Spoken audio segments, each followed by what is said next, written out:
there's something I actually heard you say. I think you referred to a client asking you, why should we choose you for this conference training? And I think your response was, I don't know. I know exactly the example you mean, though I do have this conversation quite a lot with people, and it ties in with questioning and afters. So I do a lot of conference speaking. Someone got in contact and said, Andy, I'm ringing around different speakers. We want you to do your pitch. Why should we hire you? I just said, I don't know. And he goes, well, what do you mean? And I said, because I don't quite understand what you want your conference to achieve. Can I ask you a couple of questions and then I can tell you if I can help you? And he went, yeah, what do you want to know? I said, so talk to me about your conference. I want to know two things, who and what. So who's in the audience and what do you want them to do after it? So what do you want them to do after the conference?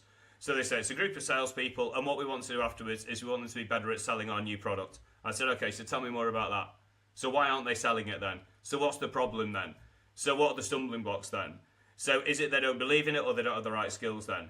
So who are the best people they could sell it to? So we just had a big chat about this. And so I remember the conference was on a Tuesday, so I said, so help me understand this. So if on the Wednesday they were able to do this, would you think your conference had been a success? And they said, God, that would be amazing. I said, well, I can help you with that. And it was almost like, right, where do we sign? You said it before this, and you've said it already today. You're absolutely right. So many presentations where we were founded in 1932, and as you said, no one cares. How would you recommend people that are doing a presentation maybe change that then? We talked about the title maybe, but in terms of the first 30 seconds, what would you advise? What you do is this. You start off with afters early, so you say... So don't say thank you for your time, because that's deferential. So you start with the word our. I've been looking forward to our conversation. So none of this thank you. They want someone who's useful, not someone who's grateful. They want a peer, all right? So they want a trusted advisor. They don't want you to say, I'm amazed you would see me with thank you for your time. So I've been looking forward to our chat. How are you? Start like that. And then I'd put up my first slide if I'm doing slides, or I'd say it verbally if I'm not. And I'd say, from our earlier conversations, the main priority we have here is how to get you into Belgium. That's what I think. Is that what you think? And they go, yeah, that's right. And then you say, so as we agreed last week, because I always ask what they want me to cover, I prepared 3 things to talk about, X, Y, and Z. Is that still what we're going to cover? Right, cool. So which of those should we do first? Because I don't mind.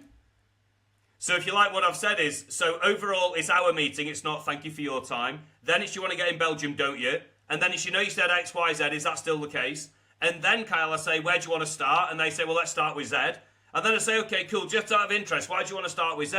They go, well, that's really important because... So I'm 30 seconds in. They've done more talking than I have. It's a peer-to-peer conversation, not a grateful salesperson. We're talking about Belgium. We've agreed the agenda. They've agreed what's going first. And they've told me why it's their priority. Now, that's not a bad start. And so it's afters early and it's asking questions. Now, those questions I've said are, this is the topic she said. Is that still right? Is there anything else? Where do you want us to start? Why do you want us to start there? Unless you have some immortal gift of the gab that nobody really has, you're not suddenly going to come up with those words in a presentation because it's stressful, right? So when you're preparing up front and you prepare your slides that everyone does and you maybe prepare your talk track and do a run through, the other thing you have to prepare, Carl, in fact it's more important, is prepare the questions you're going to ask. Like think in advance, what questions am I going to ask? Especially early. Because if you do afters early and ask questions early, all of a sudden you've got an afters rich dialogue. But if you don't prepare questions, your nerves will probably take over and say, look at our map. Questions then. You said 5-10 minutes ago, you could almost nerd out and go into questions all day long. So that's exactly what we're going to do. In your opinion, how can salespeople become better at asking questions? Okay. At least 3 things. Okay. So I'll go through them very quickly. Number 1, ask questions about afters. I can explain that to you. Number 2, ask second questions. So make sure you delve deep. So, do you notice before when I said, what do you want to happen after your conference? And they said, we want people to launch our new product.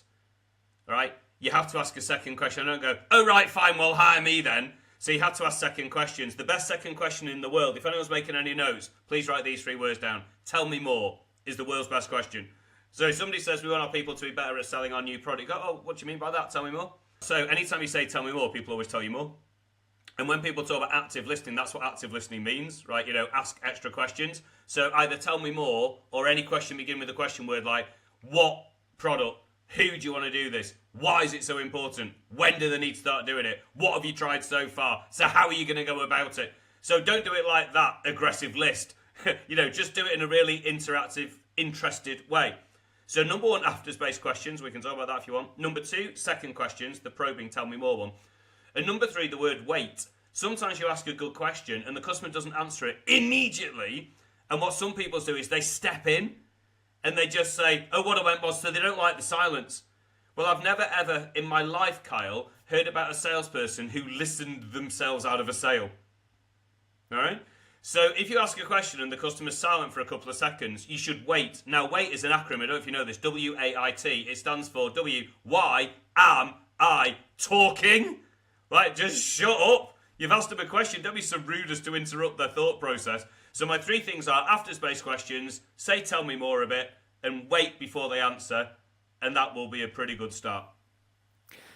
Love it, especially that last one as well, because I think salespeople, they just hate silence and find it very awkward. But starting with the beginning then, you said afters-based questions. We spoke about afters a little bit. Specifically the questioning part, what do you mean by that? Okay, so here's a great exercise for anyone who works in sales to do. It's, of all the things I've ever come up with, it's my favourite one. So there you go, Kyle. Get a three-column table. In the left-hand column, write down one of the products that you want to sell. So let's say in my case, I do some sales training by webinar. So I would write in column 1 the word webinar. Right? Column 2, what you do is you list the afters of that product. So why are people better off after the product? Well, they'll make more sales and they'll save some time and maybe their proposal hit rate will go up and they'll get more referrals. And so I just write the afters people will get after my webinar. And then the third column is questions. And what you do now is you now create a sales question. But this is the clever thing. What you do is you don't use the words in column 1, the word webinar, because nobody wants a webinar. So a very bad sales question will be, Kyle, would you like a webinar? You go, no, I don't, you strange bald man. But you do want the stuff in column 2. So what I do is I create questions using afters words. So if I've said afters are, you'll make more sales more quickly, one of my questions could be, help me understand how you're doing with your sales. Are you happy with them? Or do you wish that one of two things was happening? Either you were making more of them or they were quicker. Yeah, so what if you like more sales and quicker sales? I'm turning it into a question. Or I could say, if you could have one thing, would you want more sales or faster sales? Yeah. Or given how good your company is, do you make as many sales as you think you should, as quickly as you think you should? So in other words, I'm asking questions about sales and speed. So if I was doing, if I wanted to talk about one of my products, which is like my wonderful proposals thing. So I've got a proposal hit rate of 94%. So I'm a bit annoyed about the 6%, but 94 is pretty good. So I help people have a better success rate with the proposals. So my question might be, for that particular product, when you look at your proposals, I have two questions. Number one, do you win as many as you think you should? And number two, sometimes are they a pain to write? And people always go, we don't win as many, and they are a pain to write. And can you see that if you start with questions about the afters, they give their answer and you go, oh, that's interesting, tell me more. Yeah, and then 5 minutes later you can say, I can help with that. Do you mind if I tell you how I helped somebody else? I think it might be interesting to you. And so you almost use the afters to lead in. So the way you come up with afters-based questions, Kyle, is number 1, what's your product? Number 2, what are its afters? And number 3, turn those afters, fiddle with the words, and so they become a question, and that's what you ask.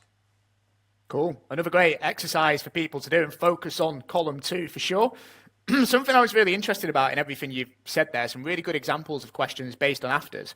This is more my general curiosity here. A lot of the questions you asked, we get taught a lot in, it has to be open questions, open questions. A lot of the questions you said were closed questions and really quite specific, obviously and relevant to the afters. Just talk us through maybe the thinking and maybe the theory and concept behind that. Yeah, cool. So people will often say open questions are good, and they almost say in such a way that closed questions are bad. And I don't agree with that. Closed questions, yes, people don't open up as much. That's why they're called closed questions. But the good thing about closed questions is they're easy to answer. So I prefer what I think of clop, like CL and then OP, like a little horse going clip, clop. So think of clop, CL and OP. So I ask closed and then open it up. So I do close to start because it gets people speaking, and then I open it up. So I might say something like, do you wish your sales were more or faster? That's closed. The only answers to that are, I want more, I want faster, I want both, or neither because we're nailing it. They're the only answers to that. And so it's impossible not to answer. But if I was to ask a very open question like, tell me overall where you wish your company was 8 years from now, it's just too open. So sometimes it's too hard for people to... So I find if you do clop, it's much better. So I start off by saying, do you want more or faster? And they go faster. And then I open it up and say, oh, that's interesting. Tell me more. Well, Andy, open. And then, oh, so can you give me an example then? More and more open. So the way I speak, it's almost like, imagine knocking on a door, right? And so it's like you rat-a-tat, and then the tats, it's just like... So the way I speak is I speak quite a lot to start with, and then I speak less and less because they speak more and more. So, do you want X or Y? I want X. Why is that? Da-da-da. Go on.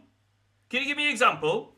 Yep. So, I definitely love open questions, but I generally will ask a closed question first just to get them speaking. Like, did you notice before my example with the presentation? You said you want to get in Belgium. Is that still right? You said you want me to do X, Y, Z. Is that still right? Which of X, Y, Z do you want me to start with? Oh, tell me why you want to start with that then. And now we open it up because they're talking. So I don't agree that open is good and closed is evil. I think closed and open is usually the best way to do it.